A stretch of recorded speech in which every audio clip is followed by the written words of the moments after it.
할렐루야. 감사님하고 맘먹을 생각은 없습니다. 친구 아니고요, 형님이십니다. 몇 년 전에 제가 제 친구 목사님하고 같이 무단으로 감리사님을 한번 찾아왔습니다. 감리사님의 목회를 제게 좀 주십시오, 이렇게.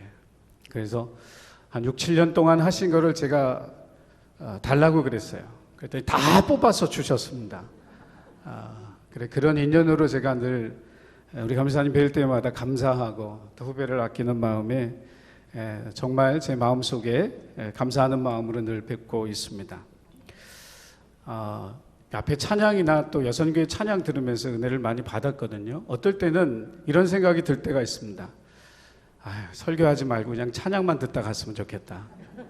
어쩌면 오늘 이 자리가 그런 자리인지도 모르겠습니다. 하나님을 잘 믿는다는 게 뭘까요? 그리고 하나님을 믿는다는 것은 뭘까? 그것은 우리의 삶의 중심이 나에게서 하나님에게로 옮겨졌다는 이야기입니다. 예수를 믿기 이전에 우리의 삶의 중심은 나에게 있었습니다. 자기의 만족을 위해서 살았습니다. 자기의 기쁨을 위해서 살았습니다. 그러나 예수를 믿고 난 이후, 예수를 구주로 고백하고 난 이후 우리 삶에 일어난 가장 놀라운 변화는 이제 내가 나를 위해서 사는 사람이 아니라 내게 생명을 주신 예수 그리스도를 위해서 살아가는 사람으로 변화되었다는 것입니다. 이제 내 삶의 중심이 하나님께 있습니다. 이 고백 가운데 살아가는 것이 믿음의 삶입니다. 하나님이 하란에 살던 아브라함에게 나타나셨을 때 내 고향 친척 아비집을 떠나서 내가 내게 지시할 땅으로 가라고 말씀하셨습니다. 사실 하나님의 이 요구, 이 제안은 받아들이기 굉장히 힘든 제안이었습니다. 그동안 살아왔던 삶의 모든 터전, 그것도 아직 살아계신 아버지를 버리고 낯선 땅으로 간다라고 하는 것은 결코 쉬운 결정이 아니었겠죠. 여러분 보시기에 제가 좀 어떻게 보이실지 모르지만 제가 좀 야가 빠진 사람입니다. 이때는 아멘 하시면 안 되는 거 아시죠? 저 같았으면 하나님께 역으로 제안했을 거예요. 하나님, 저보고 가나안 땅으로 가라고 하지 마십시오. 제가 여기서 하나님 잘 믿을게요. 하란에 있게 해주세요. 가나안 땅으로 가기 싫어요. 제가 여기서 하나님 잘 믿을게요. 그러니까 여기서 가능할 수 있도록 그냥 저를 그곳으로 보내지 말아주세요. 이렇게 아마 역으로 제안을 했을 거예요. 근데 하나님은 기어이 아브라함을 하란에서 가나안으로 가도록 만드셨습니다. 하나님의 부르심은 아브라함아 내가 사는 그 지역을 바꾸라는 이야기가 아니에요. 단순하게 네가 살던 하란 땅을 떠나서 가나안 땅으로 가라는 삶의 지역을 바꾸라는 이야기가 절대로 아닙니다. 하나님의 아브라함을 향한 부르심은 내가 이제는 환경 속에 환경을 쫓아서 살아가는 사람이 아니라 하나님의 말씀을 쫓아가는 사람이 되라고 하는 부르심이었던 거죠. 내가 더 이상 이 세상의 환경을 추구하고 살아가는 사람, 이 세상의 좋음을 누리고 살아가는 사람이 아니라 하나님 나라의 백성으로 하나님 나라의 신령한 보화와 그 비밀을 사모하는 사람으로 살아가라는 하나님의 부르심이었던 것입니다. 이 부르심이 저와 여러분에게도 동일하게 있었습니다. 하나님 우리에게 요구하십니다.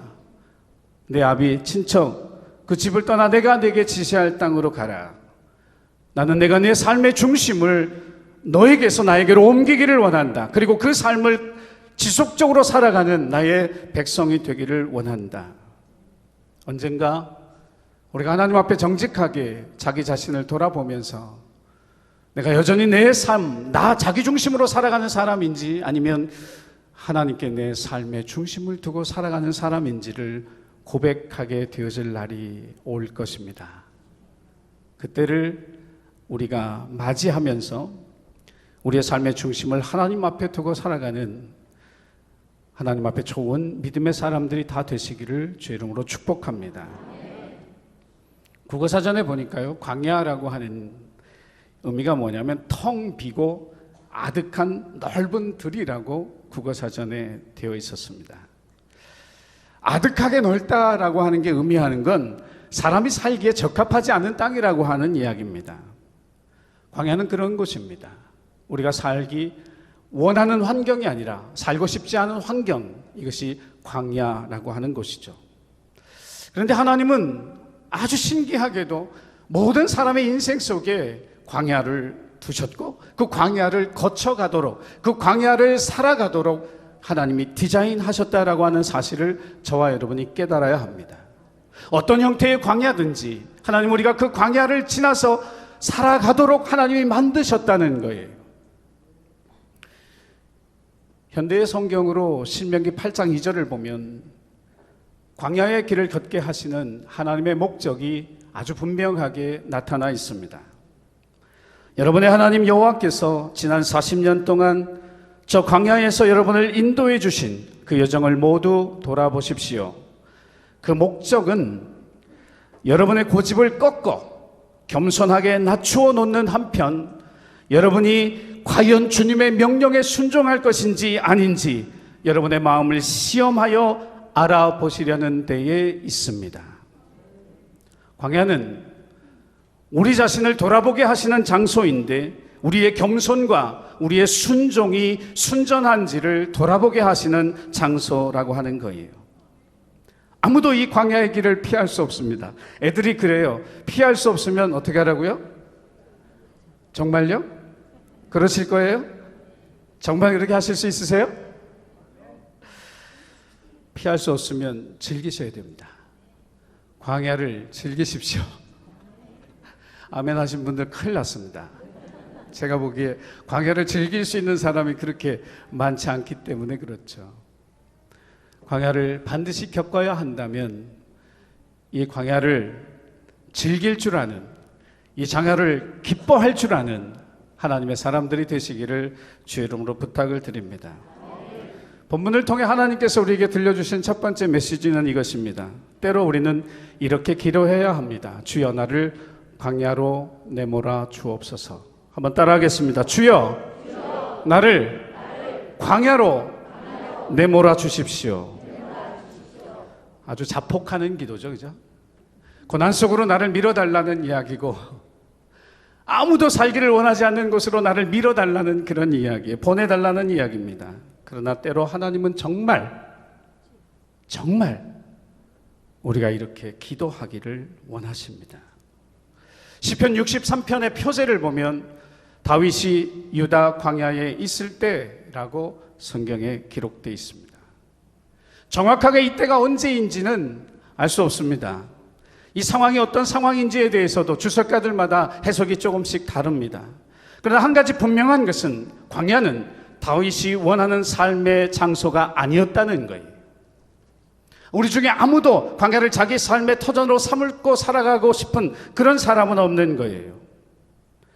많은 그리스도인들이, 어쩌면 우리를 포함해서 모든 사람의 마음속에 믿음을 가지고 살아가는 우리에게 한편의 그림이 아주 머릿속에 깊이 새겨져 있습니다. 그 그림은 바로 시편 23편입니다.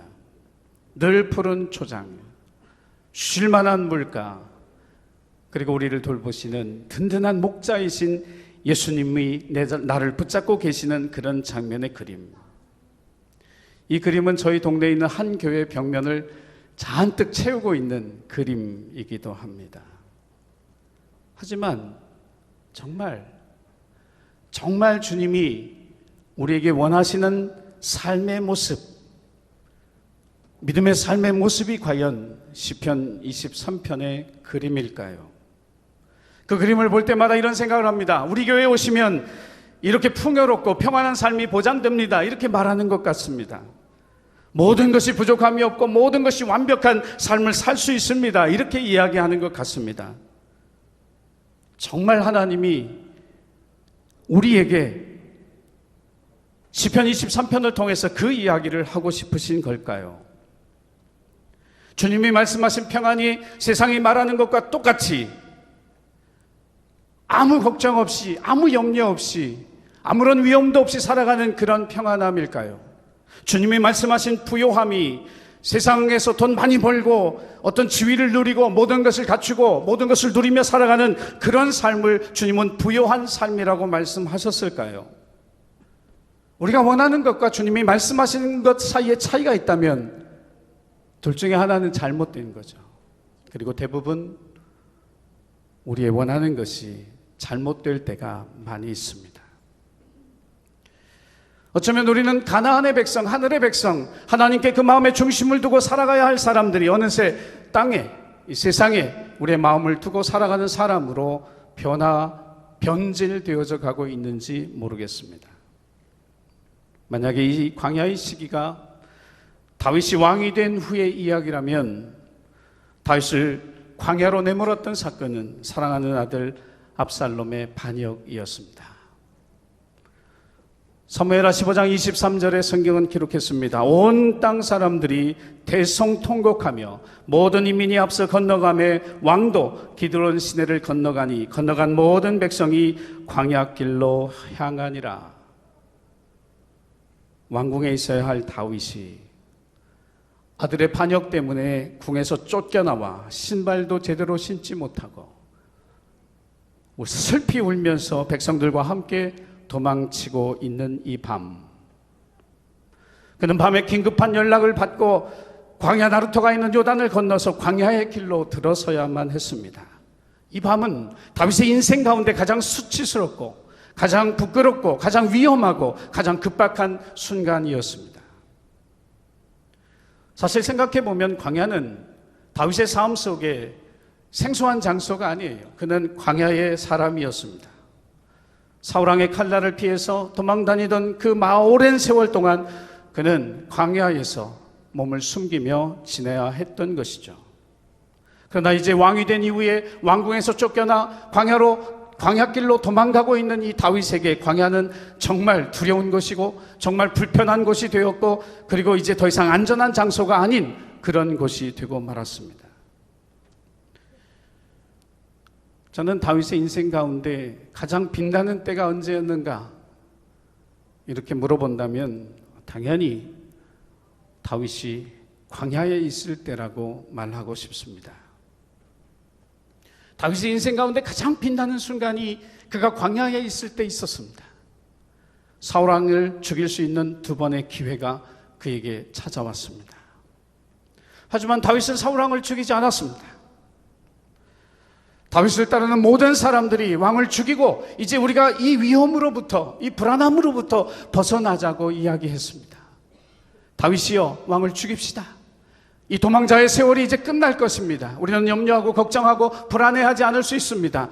이제 우리는 안심할 수 있습니다. 아니, 왕궁으로 와서 우리가 왕위를 차지합시다. 그 모든 제안을 그는 거절했습니다.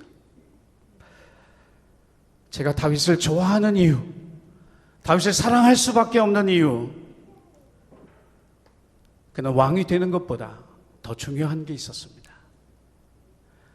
세상에서 성공해서 왕위를 찾고 부귀와 영화를 누리고 유명한 사람으로 명예를 드높이는 일보다 다윗에게 정말 더 중요했던 것은 다른 것이었습니다. 그가 왕이 되고 싶었다면 사울을 죽였을 겁니다. 그리고 왕이 됐겠죠. 하지만 그것보다 다윗에게 더 가치 있는 것, 더 소중한 것, 왕이 되는 것보다 더 위대한 것, 그것은 하나님의 마음에 합한 사람이 되는 것이었습니다. 우리가 인생을 살아가면서 우리는 뭘 얻고 싶어 합니다. 뭘 잡고 싶어 합니다. 성취감을 느끼고 싶어 하죠.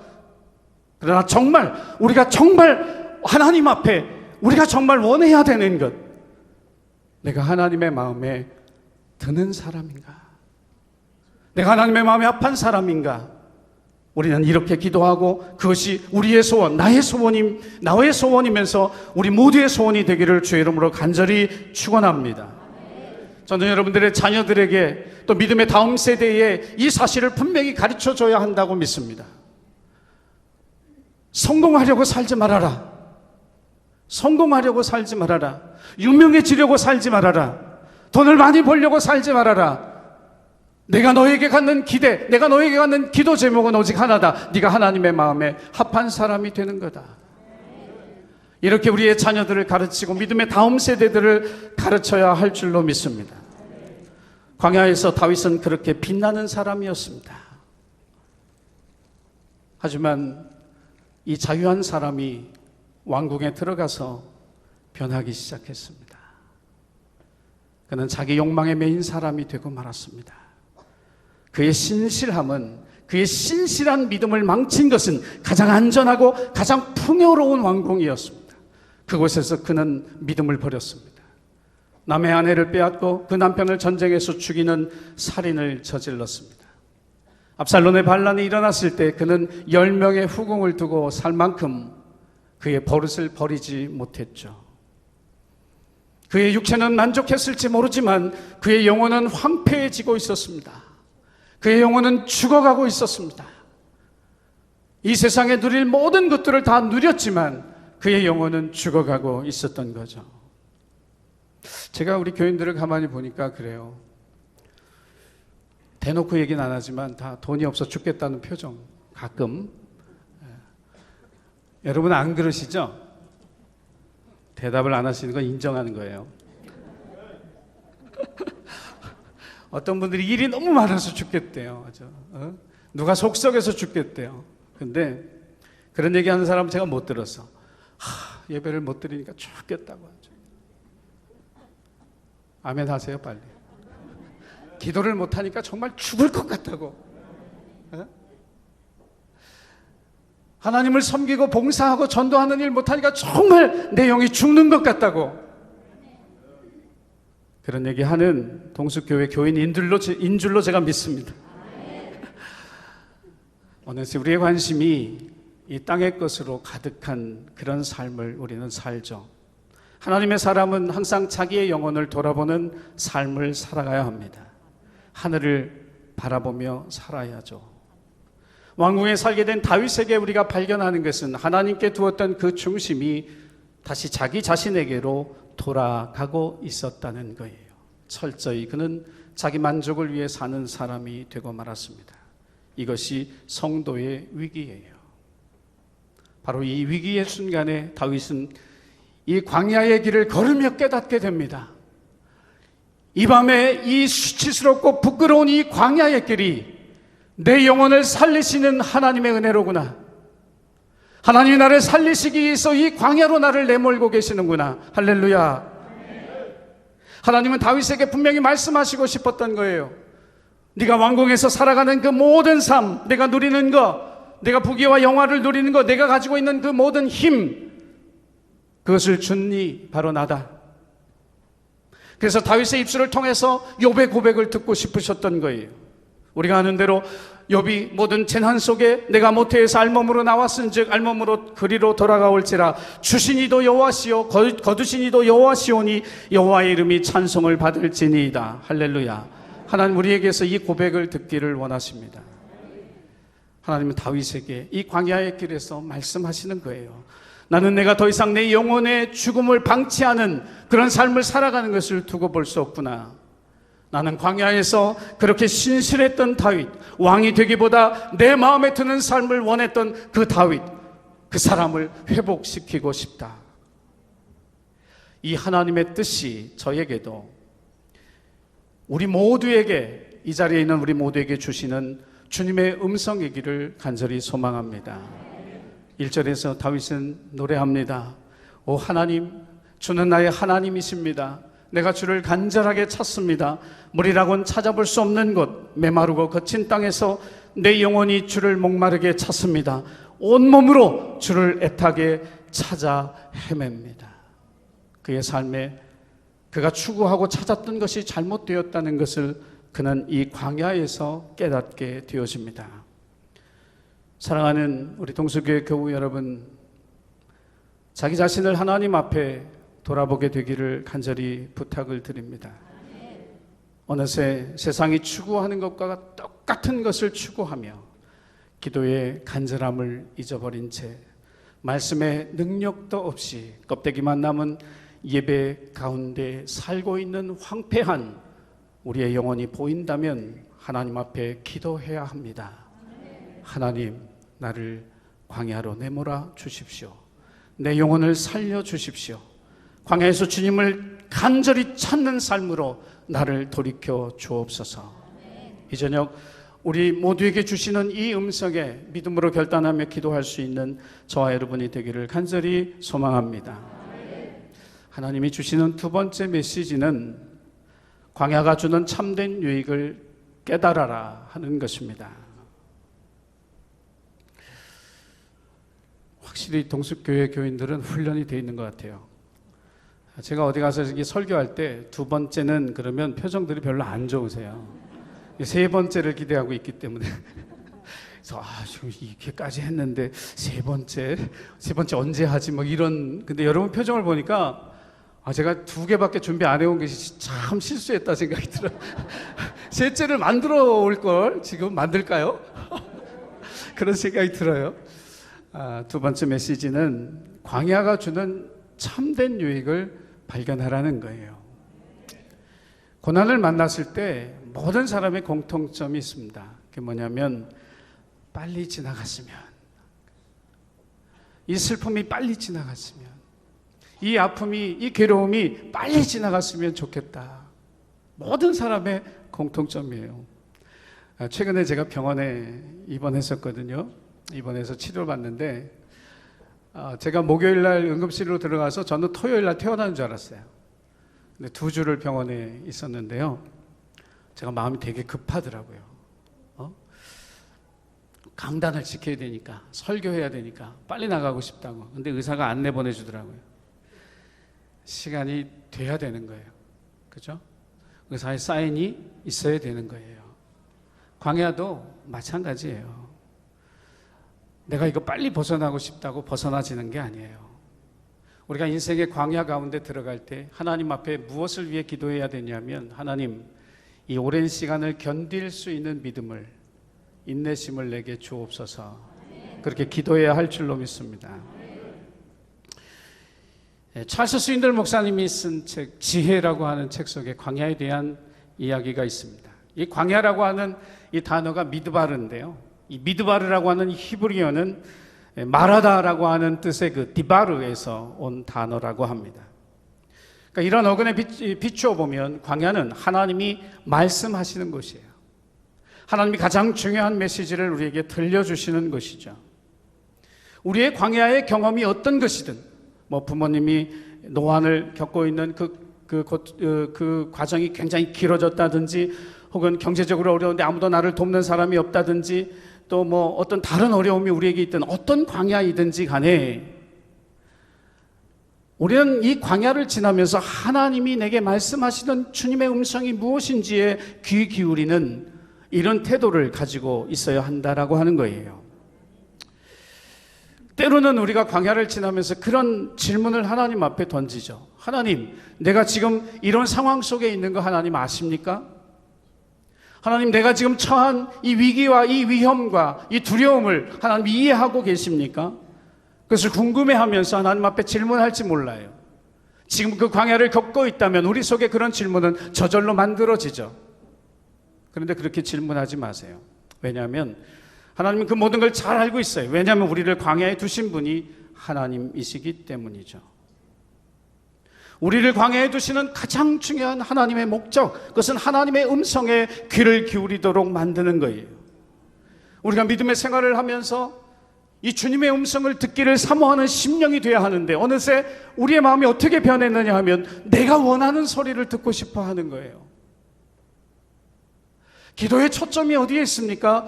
많은 사람들이 기도의 초점을 응답에 두고 있어요. 죄송합니다만 기도의 응답이 초점이 되면 안 돼요. 우리가 하나님 앞에 기도하는 것은 그 기도의 초점을 우리의 기도를 들으시는 하나님께 둬야 돼요. 우리가 찬양했잖아요. 우리의 작은 신음도 귀 기울여 들으시는 하나님, 내 작은 신음 소리를 들으시는 하나님, 이게 기도의 초점이에요. 응답보다 더 중요한 건 하나님이 내 기도를 들으신다는 거죠.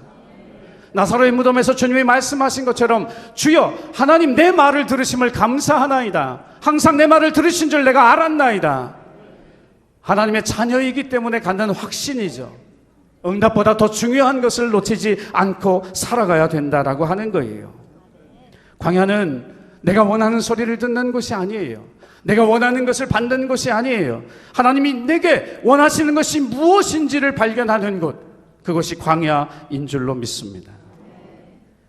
인생은 살아가다 보면 모든 것이 다 배움의 재료입니다. 인정하기 싫어도 쓰라리는 실패도 좌절도 고통도 괴로움도 다 우리 배움의 재료인 거예요. 생각해 보세요. 어린아이가 걷기까지 얼마나 많이 넘어지는가. 그리고 우리의 삶의 기억 속에 과연 오래 남아있는 게 뭘까? 기쁘고 성공한 일일까? 아니면 좌절과 실패와 후회스러운 일이 더 많이 남아있을까요? 위대한 신앙의 사람들의 공통점 가운데 하나는 뭐냐면 삶에서 일어나는 모든 일을 자기 신앙의 성장과 열매를 위한 양분으로 사용했다는 거예요. 범사에 감사하라는 그 하나님의 말씀에 순종함으로써 그들은 그들의 삶에 일어나는 범사에 자기의 신앙의 성장과 열매를 맺는 양분으로 그것들을 사용할 수 있었다라고 하는 것이죠. 지금 유다 광야에 있는 다윗이 그랬습니다. 사랑하는 아들에게 쫓겨났습니다. 얼마나 급했으면 신발도 채 신지 못했죠. 백성들 틈에 끼어 울며 겨우 목숨을 부지하며 달아나고 있는 초라한 다윗. 그러나 이 수치와 모욕의 밤도 다윗에겐 배움의 기회요, 그의 신앙을 회복시키신 하나님의 음성을 듣는 복된 기회가 된 줄로 믿으시기를 바랍니다. 우리는 오늘이 어려우면 당장 이 어려움을 피하게 해달라고 하나님 앞에 기도합니다. 이 고달픔이 빨리 끝나야 한다고 하나님 앞에 강조하죠. 그러나 다윗은 달랐어요. 이 유대 광야를 걷고 있는 이 다윗은 다른 태도를 우리에게 보여줍니다. 다윗은 이 유대 광야의 이 밤이, 이 길을 걷고 있는 지금이 자기 인생에 얼마나 유익한지를 깨달아요. 자기의 믿음이 시험당하고 있음을 알았습니다. 그는 자신이 늘 푸른 초장과 쉴만한 물가가 준비된 삶 속에서뿐만 아니라 이 광야의 길을 걸으면서 하나님 앞에 감사할 수 있는 사람이 되기를 원했던 거예요. 다윗의 최종적인 목적, 다윗의 궁극적인 목적은 이 고통의 밤이 빨리 끝나는 게 아니에요. 빨리 지나가는 게 아니에요. 왕궁에 돌아가서 다시 왕위를 되찾는 게 아니에요. 왕의 위엄을 다시 갖는 게 아니에요. 반역자들을 다 죽이고 다시 그들의 반역을 뒤집어 엎는 것이 아니에요. 다윗이 정말 소원하고 정말 바라는 것은 이 밤에도 하나님을 바라보는 것, 이 밤에도 하나님을 찬양하는 것, 이 밤에도 이 광야의 길에서 신발도 신지 못했지만, 그에게 있는 아무것도 없지만 이 밤에도 이 광야의 길을 걸으면서 하나님 앞에 감사하는 것, 이것이 다윗이 정말 원했던 것입니다. 그는 정말 자신이 돌아가고 싶었어요. 인생의 가장 비참한 순간, 지금은 초라하고 비참한 이 순간, 그는 하나님은 나의 목자시니 내게 부족함이 없으리로다 고백하는 사람이 되기를 원했던 거예요. 사랑하는 우리 동수교회 교우 여러분, 인생의 광야 속에서 감사할 수 없다면 우리는 어떤 곳에서도 감사할 수 없어요. 인생의 광야 속에서 주님을 바라보지 못한다면 어디서도 주님을 바라볼 수 없는 거예요. 인생의 광야 그 어두움 속에서 하나님을 찬양하지 못한다면 그 어디서도 하나님을 찬양할 수 없음을 깨닫게 되기를 간절히 소원합니다. 5절에 그가 노래합니다. 골수와 기름진 것을 먹음과 같이 나의 영혼이 만족할 것이라 나의 입이 기쁜 입술로 주를 찬송합니다. 이 광야의 밤에 나의 영혼이 만족할 것이라 나의 입이 기쁜 입술로 주님을 찬양합니다. 다윗은 그것을 깨닫는 거예요. 그를 위협하는 모든 것, 압살롬의 반역도, 유대 광야의 고통스러운 도피의 길도 그의 믿음을 넘어뜨릴 수 없는 거죠. 왜냐하면 이 광야에서 하나님의 보호 안에 자신이 가장 안전하며 주님이 내 도움이 되시는 것을 다시 깨닫게 되기 때문입니다. 인생의 광야를 지나고 있다면 하나님은 어쩌면 이 광야의 길을 걷는 우리의 인생의 가장 빛나는 순간을 준비하고 계신지 몰라요. 왕이 되기보다 하나님의 마음에 합한 사람이 되기를 원했던 다윗처럼 우리가 하나님의 마음에 합한 사람이 되기를 원하시는 그 하나님의 뜻을 위해서 우리가 결단할 수 있는 기회를 하나님이 저와 여러분에게 주신 줄로 믿습니다. 제가 병원에 입원해가지고 우리 감사님 오셔서 기도해 주시고 또 우리 여선교 회장님도 저기 계셔요. 지금 눈이 마주쳐가지고 제가 봤습니다. 기도해 주셨습니다. 조직 검사를 했는데 이게 암인지 아닌지 판정하는데 한 이틀이 더 걸렸습니다. 암이 아니길 간절히 바라면서 기도를 했습니다. 어느 순간에 하나님이 저를 깨우쳐 주셨어요. 암이라면 어떻게 할래 너는? 글쎄요. 하나님 원망해야 되는 건가요? 그때서 깨달았어요. 범사에 감사하라는 말씀을 깨달았어요. 암이어도 너는 감사할 수 있어야 되고, 내 믿음의 선조들이 사자굴 속에 던져지면서도 감사했던 것처럼, 타는 풀무불 속에 던져지면서도 감사했던 것처럼, 하루아침에 자식과 모든 재산을 다 잃고 사회적 명성을 다 잃었던 욥도 욥에게 일어났던 그 고난과 같은 재난, 그 모든 일, 그 범사에도 너는 감사할 수 있어야 된다는 거죠. 제가 하나님 앞에 고백했어요. 주님, 암이어도 감사하겠습니다. 하나님께서 내 인생 가운데 암을 치료하는 이 과정이 필요하시다고 생각했다면 하나님, 제가 감사하겠습니다. 이런 믿음의 담대함을 깨닫게 하신 것, 이것이 광야죠. 광야가 주는 가장 큰 유익, 그것은 우리를 다시 하늘의 사람, 삶의 중심을 하나님께 두고 가는 사람으로 회복시킨다는 것입니다. 시편 119편 71절에 고난당하는 것이 내게는 좋았습니다. 그 때문에 나는 주의 법령들을 배우게 되었나이다.